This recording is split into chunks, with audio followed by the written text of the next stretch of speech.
Montana. Un lugar que parece salido de una postal. Montañas verde oscuro que tocan un cielo infinito, pinos que susurran al viento, el silencio que solo la naturaleza ofrece. Pero hay un secreto en este paraíso, un secreto que flota a casi 300 metros bajo la superficie, escondido en un cráter que parece haber sido abierto por los dioses. Este es el Berkeley Pit, y es, literalmente, uno de los lugares más peligrosos que los humanos han creado. Cuando te acercas, escuchas primero. Cañones de propano disparándose constantemente, creando un estruendo que hace eco por las montañas. No es ruido aleatorio. Es una guerra silenciosa contra la naturaleza. Esos cañones están ahí para ahuyentar pájaros, gansos, águilas, cualquier criatura alada que intente descender.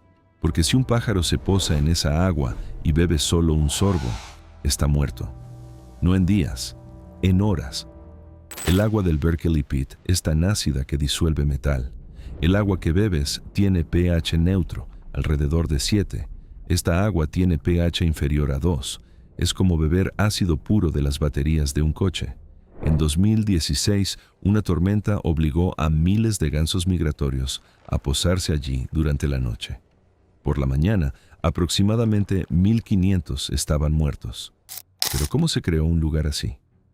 La historia comienza en el siglo XIX, cuando alguien descubrió que había oro, plata y especialmente cobre enterrado bajo las montañas de Montana. En su apogeo, Butte, la ciudad que queda encima del pozo, producía 25% de todo el cobre del mundo.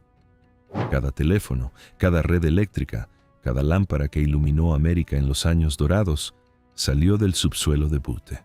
Los hombres descendían miles de metros bajo tierra, en oscuridad absoluta, para arrancar el mineral. Durante casi 100 años, así funcionaba.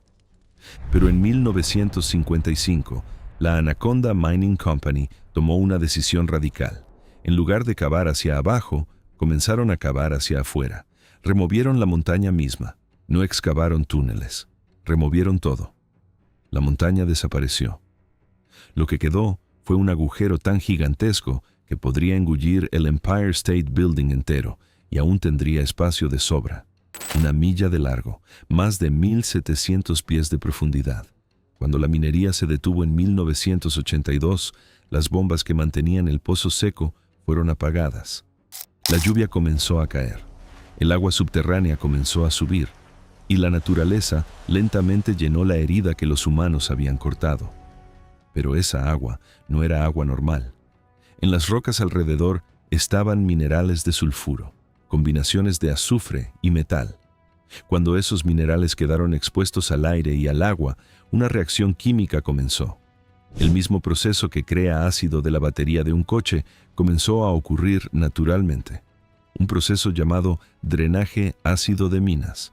Esa agua ácida comenzó a disolver todos los metales alrededor: cobre, zinc, hierro, cadmio, arsénico. Elementos que nunca deberían estar en agua potable comenzaron a concentrarse allí. Hoy, el Berkeley Pit contiene casi 50.000 millones de galones de agua tóxica. Es el mayor reactor químico ambiental jamás creado accidentalmente por el hombre. En 1987, la Agencia de Protección Ambiental miró aquello y dijo: esto es un desastre. Designaron el pozo como un sitio Superfund, un lugar tan contaminado que el gobierno federal tenía que involucrarse. Tenía que haber limpieza, tenía que haber responsabilidad, tenía que haber esperanza de que algún día ese lugar pudiera ser diferente. Pero nadie sabía cómo limpiar una herida tan grande. ¿Cómo vacías 50.000 millones de galones de ácido concentrado? ¿Cómo neutralizas mercurio disuelto en agua? ¿Cómo rescatas un ecosistema que fue completamente destruido? Los años pasaron. El pozo se hizo más profundo, la contaminación se hizo más concentrada, y una generación entera de científicos comenzó a mirar ese agujero negro y hacer una pregunta revolucionaria. ¿Y si, en lugar de intentar limpiar este desastre, lo usáramos? ¿Y si en ese caos químico mortal hubiera algo valioso? ¿Algo que el mundo moderno desesperadamente necesitaba? ¿Algo que pudiera ser extraído, procesado y transformado en esperanza? Esa pregunta llevaría a descubrimientos que cambiarían todo. Descubrimientos que transformarían el mayor símbolo de destrucción ambiental americana en algo totalmente inesperado. Jackson Quarles es un hidrogeólogo. Estudia agua. Agua subterránea, agua ácida, agua envenenada, agua que nadie más quiere tocar. Y creció en Butte. Su abuelo trabajó en las minas. Su bisabuelo trabajó en las minas. Toda la familia trabajó bajo tierra, extrayendo riqueza para el mundo exterior. Jackson volvió a casa, pero no para acabar. Volvió para entender. Volvió para intentar arreglarlo. Es exactamente el tipo de persona que quieres investigando un lugar como Berkeley Pit. No es un científico distante que llegó con portapapeles y desapareció. Es alguien con raíces allí. Alguien que ama ese lugar, que siente su historia, que quiere que cambie. Jackson pasa los veranos sumergiéndose en Butte, literalmente sumergiéndose. Recolecta muestras del fondo de ese pozo mortal, desciende en un sumergible. No es grande, es casi del tamaño de un coche de juguete, equipado con cámara de 4K, 4 focos potentes, brazos mecánicos que se extienden como tentáculos. El sumergible tiene un propósito específico: recolectar sedimento, el lodo que se forma en el fondo de ese ácido corrosivo. Jackson descubre que hay capas. Cada profundidad tiene una composición química diferente.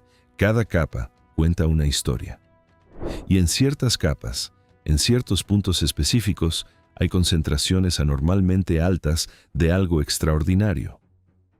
Tierras raras, 17 metales sobre los que prácticamente nadie piensa, pero que son absolutamente críticos para la tecnología moderna.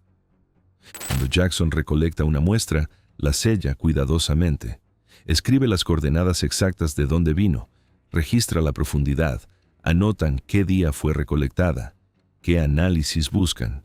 Porque esto no es una búsqueda al azar, es una búsqueda estratégica. Lanzan dardos por todo el objetivo, en sus palabras. Hacen una búsqueda preliminar en muchos puntos diferentes del pozo. Y entonces, cuando encuentran un punto caliente, un área con concentración elevada, regresan y regresan de nuevo y dejan caer muchos dardos en ese lugar específico hasta mapear dónde exactamente están los tesoros.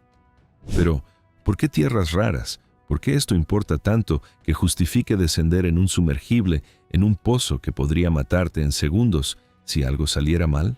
La respuesta está en el mundo que construimos.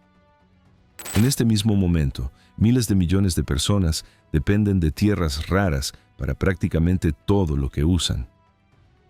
Tu teléfono contiene tierras raras, tu coche eléctrico depende de ellas, las turbinas eólicas que producen energía renovable las necesitan para funcionar. El neodimio y el praseodimio se utilizan para crear imanes permanentes extremadamente potentes, imanes tan fuertes que pueden hacer girar una turbina gigante y generar electricidad del viento. Sin esos elementos, las turbinas serían mucho más pesadas, mucho menos eficientes. Los coches eléctricos serían más lentos, con menos alcance. El disprosio es otro elemento crítico. Permite que esos imanes funcionen incluso en temperaturas extremadamente altas, sin perder fuerza. Es como si fuera un estabilizador para la tecnología del futuro. Aquí está el problema. La demanda global de esos elementos se está disparando. Conforme más países construyen parques eólicos para energía renovable, conforme más personas compran coches eléctricos, la demanda crece exponencialmente. En 2025 será dramáticamente mayor que hoy. En 2030 será aún peor. El mundo entero está compitiendo por la misma cantidad limitada de tierras raras, y la mayoría viene de un solo lugar: China. China controla alrededor del 90% de la producción mundial de tierras raras. Si estás intentando construir independencia energética, si estás intentando reducir la dependencia de combustibles fósiles, si estás intentando salvar el planeta del calentamiento global, estás atrapado. Porque necesitas elementos que solo un país produce. Esa es una vulnerabilidad geopolítica masiva. Significa que la seguridad energética de América depende de negociaciones con China. Significa que los precios pueden ser manipulados. Significa que el futuro verde que prometimos podría estar en peligro. Entonces Jackson no está solo recolectando muestras al azar. Está buscando una solución para uno de los mayores desafíos del siglo XXI. Si el Berkeley Pit contiene tierras raras en cantidades significativas, si esas tierras raras pueden ser extraídas de forma económicamente viable, esto lo cambia todo. De repente, ese agujero tóxico en Montana no es solo un desastre ambiental. Es una mina de esperanza. Es una respuesta a una pregunta que el mundo entero se está haciendo. Cuando Jackson y su equipo analizan las muestras recolectadas del fondo del Berkeley Pit, descubren algo que los sorprende. No es solo que haya tierras raras allí, es la variedad de ellas. En la mayoría de depósitos de tierras raras alrededor del mundo, encuentras una o dos concentradas en altas cantidades. La distribución es desequilibrada. Encuentras mucho neodimio, pero poco disprosio. Encuentras mucha tierra rara ligera, pero poca tierra rara pesada. Es como encontrar un tesoro donde solo la mitad de las monedas tienen valor. Pero en el Berkeley Pit, la sopa química que se formó creó algo único. El agua ácida lixivió los 17 elementos en proporciones más equilibradas. Es como si la naturaleza, a través de un proceso químico accidental, hubiera hecho el trabajo de concentración inicial. El agua ácida desintegró la roca alrededor, liberó los metales y ahora están flotando allí, listos para ser recolectados. Jackson y su equipo realizan prueba tras prueba. Analizan la composición exacta. Mapean dónde están los depósitos más ricos. Lo que emerge es un cuadro fascinante. Ciertas áreas del pozo contienen concentraciones de tierras raras que son 5000% por encima de lo que se consideraría agua potable segura. Algunos metales están en concentraciones que normalmente encontrarías solo en mineral procesado, no en agua bruta. El pozo ya ha hecho parte del trabajo. La química mortal que hace que el lugar sea tan peligroso ya ha realizado la concentración inicial. Todo lo que necesitas hacer ahora es filtrar el agua y extraer. Esto cambia completamente la economía de la extracción de tierras raras. Normalmente, necesitas cavar una montaña, volar roca, remover toneladas de tierra, procesar todo a través de una serie de reacciones químicas complejas para liberar los metales. Es un proceso que toma meses y cuesta cientos de millones de dólares. Pero aquí, en el Berkeley Pit, la montaña ya fue removida. La tierra ya fue extraída. La reacción química inicial ya ocurrió. Todo lo que necesitas hacer es tomar el agua que ya está allí y procesarla. Los investigadores comienzan a probar técnicas químicas nuevas, método tras método. Algunas funcionan, otras no. Están intentando encontrar maneras de unirse específicamente a los elementos de tierras raras, separándolos del agua contaminada. El lodo que recolectan se describe con humor como salsa prohibida, porque no puedes comer, no puedes tocar, es demasiado tóxico. Pero es esa salsa tóxica la que contiene los elementos que el mundo entero quiere. Cada muestra se cataloga meticulosamente. Fecha de recolección, profundidad exacta, coordenadas GPS. ¿Qué análisis específico están buscando? Porque la estrategia no es intentar extraer todo a la vez. Es enfocarse. Es encontrar los puntos calientes. Es dedicar recursos donde la concentración es más alta. Es como buscar una aguja en un pajar, pero el pajar ya fue cribado para ti. Sabes aproximadamente dónde está la aguja. Ahora solo necesitas buscar en el lugar correcto. Las implicaciones comienzan a volverse claras. Si esto funciona, si realmente consiguen extraer tierras raras de forma económicamente viable del Berkeley Pit, entonces tienes una solución para un gran problema. Tienes una fuente alternativa de tierras raras que no depende de China. Tienes un proceso que, mientras extrae recursos, simultáneamente limpia un lugar contaminado. Logras dos objetivos con una acción. Salvas el planeta mientras lo limpias. Pero no es simple. La química es compleja, La extracción es cara. Aún no está claro si esto puede hacerse a escala comercial, si las ganancias cubren los costos, si las regulaciones ambientales lo permitirán, si es viable económicamente. Jackson y sus colegas saben que están en fase inicial, saben que aún es muy temprano para decir si esto realmente funcionará, pero saben que están intentando algo que nunca fue intentado antes, están transformando un desastre en oportunidad. La belleza del enfoque es que no es elegir entre dos males, no es minar un lugar nuevo y dejar el Berkeley Pit pudriéndose para siempre, es usar lo que fue destruido. Es procesar, ganar dinero y deshacerse de la contaminación mientras haces esto. Es el tipo de pensamiento que la crisis climática requiere. No es suficiente dejar de hacer daño. Necesitas transformar el daño que ya fue hecho en bien y tal vez, solo tal vez, el Berkeley Pit, ese símbolo de destrucción ambiental, pueda convertirse en un símbolo de rehabilitación. Pero el Berkeley Pit no es la única cicatriz que Montana lleva. Río abajo, donde el Clark Fork se encuentra con el río Blackfoot, hay un lugar que cuenta una historia diferente. Un lugar que nos muestra lo que es posible cuando decides realmente arreglarlo. Este es el Milltown State Park, y su historia es una lección sobre paciencia, colaboración y la posibilidad de la redención.